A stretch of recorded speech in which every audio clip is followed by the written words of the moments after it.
friends, how are you? Welcome to Changing Tracks. Today we have with us a passenger that has arrived from very far away. Today we have Amelia, who has arrived from Singapore. Amelia, how are you? I'm very good.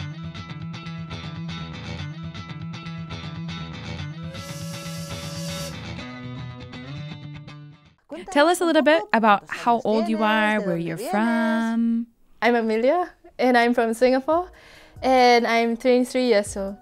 Amelia, can you tell us a little bit about your family, how you were when you were little? What type of faith did your parents have? Well, firstly, I come from Singapore, and in Singapore we have many different religions.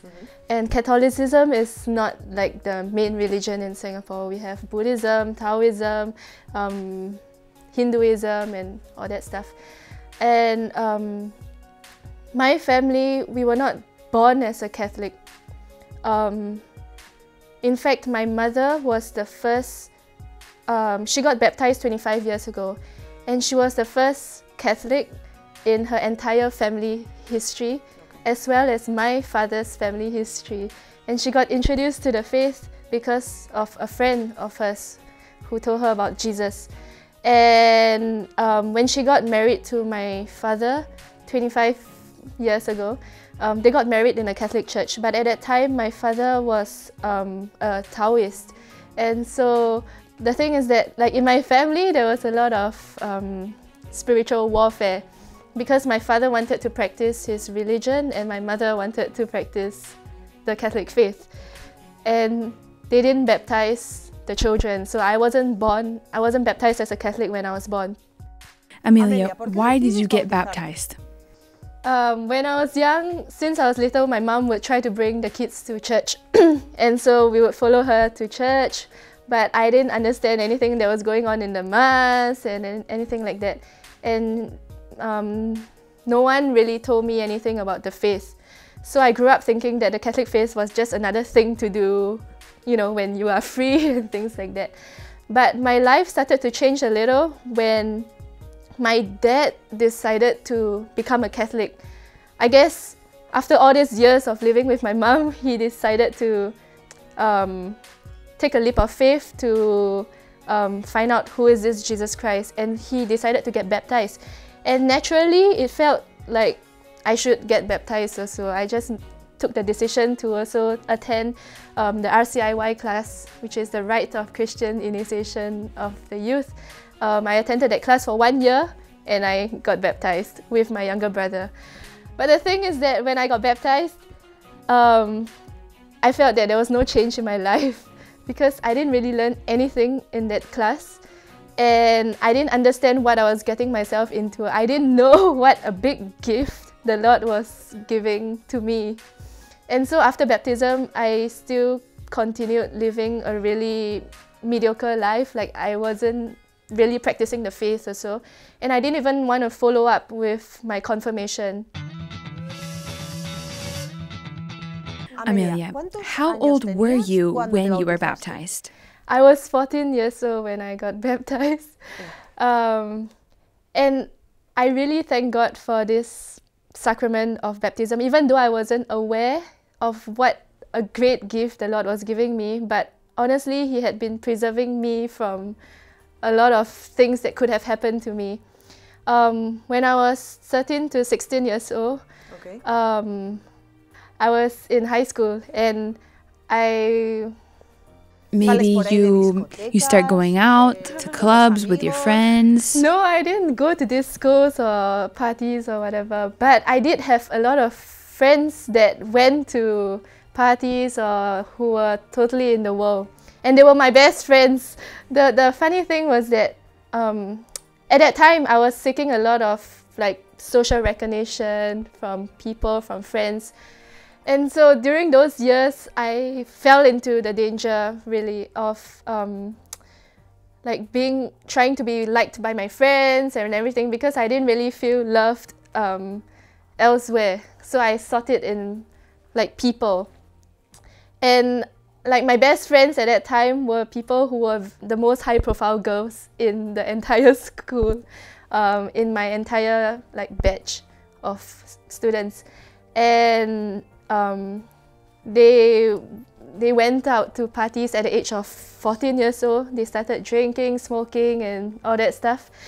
And they were my best friends, but somehow, I don't know how, but I didn't once feel tempted to enter into the club, any club, or I didn't once feel like tempted to take a puff of cigarette, which is really strange because if all my friends were doing that, like, I don't know why, I just felt that I couldn't do it, even though they were my best friends. And so I led this kind of life for 4 years, thinking that I was happy because people would, you know, look up to us and say, wow, you're so popular and things like that. And like guys were going after us and all that stuff. But deep down, I felt a lot of emptiness because every day I was feeling like a roller coaster of emotions, you know, like my emotions depended on, my happiness depended on whether people liked me. And if they didn't like me, I would try to meet up to their expectations. And that was so emotionally draining for me. And remember I said I was baptized when I was 14 years old, but that didn't like that didn't have any priority in my life. I didn't identify with my baptism at all. I didn't tell anybody that I was Catholic. No one knew that I was Catholic except for my family who attended my baptism. You said that you have not gotten drunk before and that you felt even incapable of trying a cigarette. Were you conscious that it was God who was impeding you to do those things? No, I wasn't conscious that that was God, but I knew that like my conscience was telling me, don't do this, don't do this. You're gonna like fall really badly if you try this, if you try that. Like sometimes I would push the limits and I would try a little bit of something, but it wasn't like that bad, you know. And I would like follow my conscience. Yeah. And I think that was God speaking to me through my conscience, even though I really wasn't aware, because nobody really like formed me in my faith or in my conscience or anything. Yeah. And my parents actually gave us a lot of freedom to do whatever we wanted, and like they hardly had any idea of what we were doing in school and outside of school. So honestly, it was very easy for me to like do anything that I wanted. And with the friends that I had and with the freedom that I had, like, yeah, honestly, the danger was totally there. But that's why I said that God was there to help me. Yeah. So, when you arrived home, those times when you were still hanging out with your friends, well, the teenage life that you had, when you arrived home and were by yourself, did you feel an emptiness, the absence of God? When I went home, I felt a lot of emptiness. Sometimes I would just cry in my bedroom, not knowing why I was feeling so sad. And I had no one to tell my problems to because I wasn't like close to my parents in that sense that I would tell them like the problems I was going through and everything. And no one knew that like a girl of 14 years old or 15 years old is like going through all these emotional struggles. And then with my friends, I had to appear always happy and things like that. So that was really a time of torture for me. Did you think about God at any moment? If I remember about God, not really, but when I go for Sunday masses, like maybe I knew that there must be someone out there, but I didn't feel loved by him, honestly, yeah. Would you say that there's anybody instrumental in your conversion? Yeah. Firstly, I would say God really was the one that put me out of this whole emotional problems or like this abyss of emptiness. Because after my high school, well, I took the exam that I was in the high school, and I did like so-so. And because of my mediocre grades, I was forced to go to pre-university school, which is a junior college that was Catholic, and it was the only Catholic junior college that we had in Singapore. And because of that, like, that totally changed my life, because that exposed me to like Catholics, young people, young Catholics that were confident of their faith, that were practicing their faith, and it also forced me to cut off my bad friendships from the past. Yeah, basically this whole time was like God giving me a new opportunity to start all over again, to cut off from my bad friendships that were leading me to nowhere, and to order my life again, to have God in my life. And so I started to place more priority on my studies, on having a balance of life, doing sports, and because the school wasn't like so good, they actually gave me a lot of opportunities, because like by nature I know that I'm not like super intelligent, or I'm not like super good but that school gave me a lot of opportunities to develop myself like holistically. And also in Catholic Junior College, they run like a retreat for Christians every year. And because by name I was a Catholic, they made me go for the retreat. And that was the first ever time like I experienced something that was Catholic, like an activity that was Catholic. And during the retreat, there was one part that was called the Sacrament of Confession. And honestly, at that time, at the age of 17 years old, I had no idea what confession was. And I hadn't even confessed all my life since that time. And no, until that time, sorry. And I asked my friend, what's this all about? And she told me that you have to confess your sins. I'm like, what are sins? I didn't even know. Like, how was I sinning? Or nobody told me anything about this. And all this time, I was receiving communion without going for confession at all. Yeah. But I went for the confession, and well, honestly, I don't think that it was a true confession, because I ended up just talking about all my problems to the priest for like half an hour, and like crying and crying and crying. But the priest was really nice, and in the end, I think Jesus still healed me through the priest. That confession changed your life? Or, well, what happened? What happened after that? Well, to be honest, it didn't really like made me want to go for more confessions or anything, because I didn't confess properly. I was more or less going for like a therapy session kind of thing, like for counseling or whatever. But that was not like the power, that was not really confession. And so I continued like this, being lukewarm in my faith for those 2 years. What was your life like in the university? Okay, slightly before my university, I had to take an exam, to get into a university, and I did very well, and I did very, very well for that exam. I got like straight A's, and I even got a scholarship that would pay for all my years in my university. And so I entered university thinking like, wow, I'm so good and intelligent. What did you study, Amelia?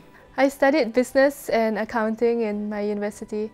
And when I was in university, I started to think about things like, what's the meaning of my life? Why am I here? I have all these things, but like what's next? What's more, And one of my friends invited me to join the Catholic university group that we had in my university.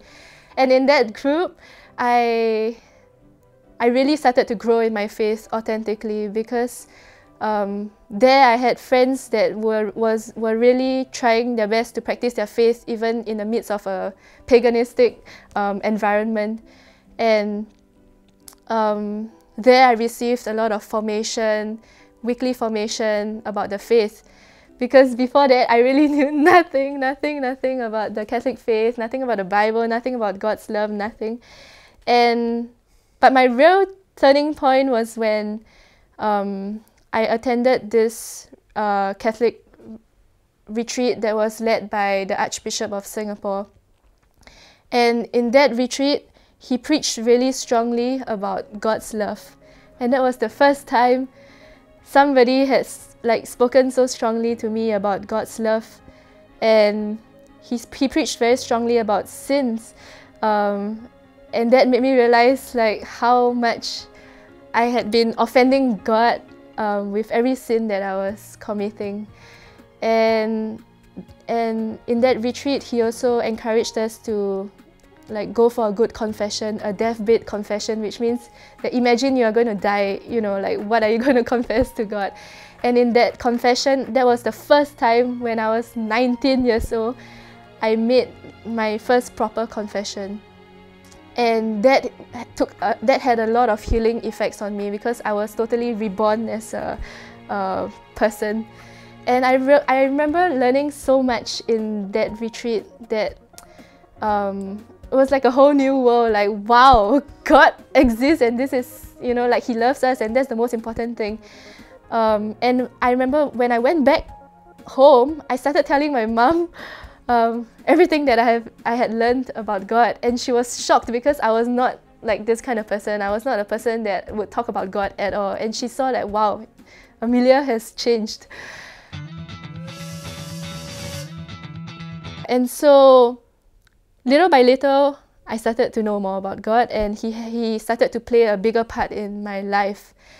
But still at that time, I had too much of trust in myself. I was doing so well in school. I had so many friends, and I was, yeah, like everything seemed to be fine for me. And until something happened in my family, and like my family broke apart. When I was 19 years old, my family broke apart. My older brother, he decided to leave home because he didn't feel loved at home. Like we were all leading our lives separately, and there was no like sense of love. There was no like God didn't really play a role in our family, and so naturally he felt that he wanted to just live his own life. And 2 months after my brother left my family, my dad also left my family, and so that was like boom, boom, like two big blows for me, and even more so for my mom because like she lost two of the most important people in her life, like two important men in her life. And suddenly I became the eldest in my family because I have a younger brother, and now like I'm the older one. And on top of that, I still had to balance with my studies, to maintain my scholarship, to do other activities in school and things like that. And no one knew that I was going through all these family problems at home. I didn't know who I could turn to, and I just bottled up all these emotions. I couldn't cry to my mom also because I didn't want her to feel even sadder. And so I remember that time, I remember feeling so bad, like I had like chest problems and like I couldn't breathe sometimes. I was like this is suffocating me. But I remembered that, you know, God came to my mind, and thankfully there's 3 churches nearby my school, my university.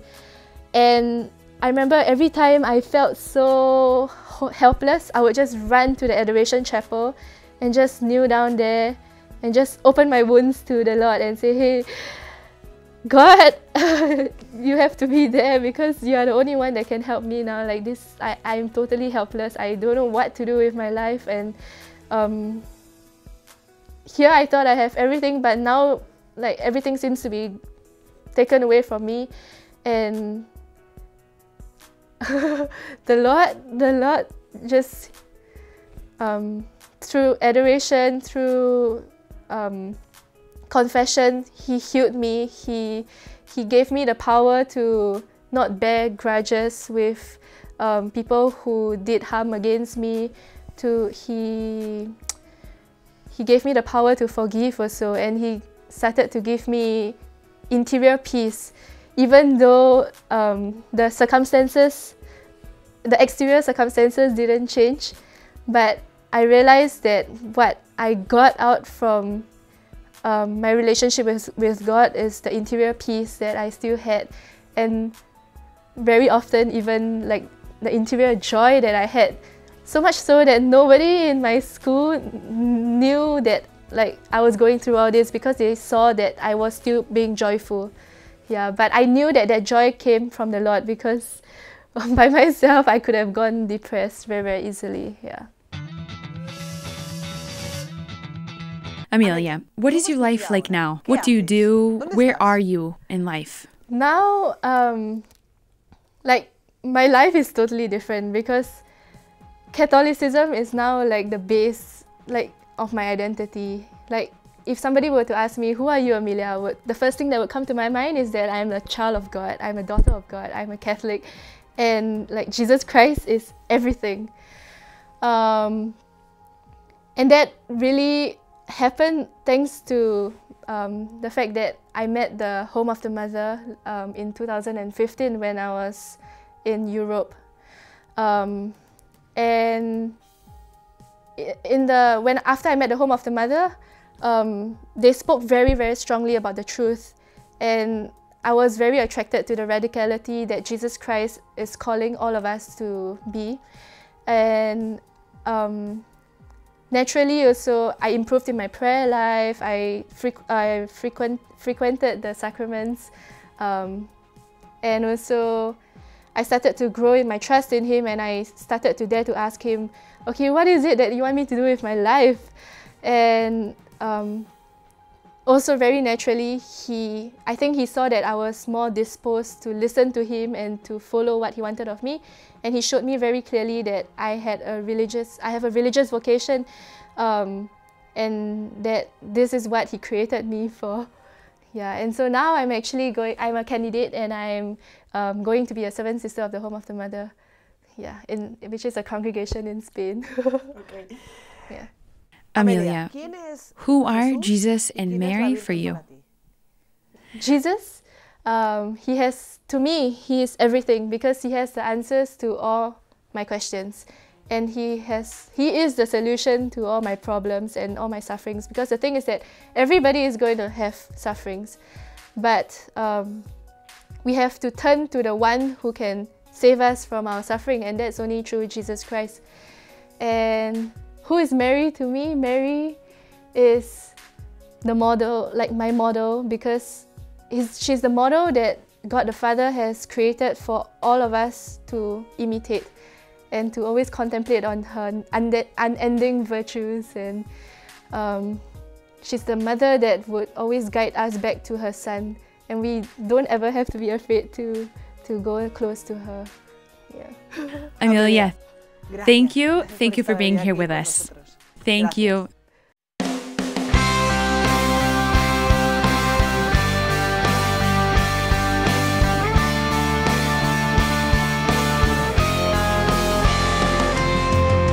Friends, Jesus is the answer to all our sufferings and to all our problems. And thankfully, Mary is always behind us. If not, what would become of us? Thank you all for being with us. Thank you, Amelia.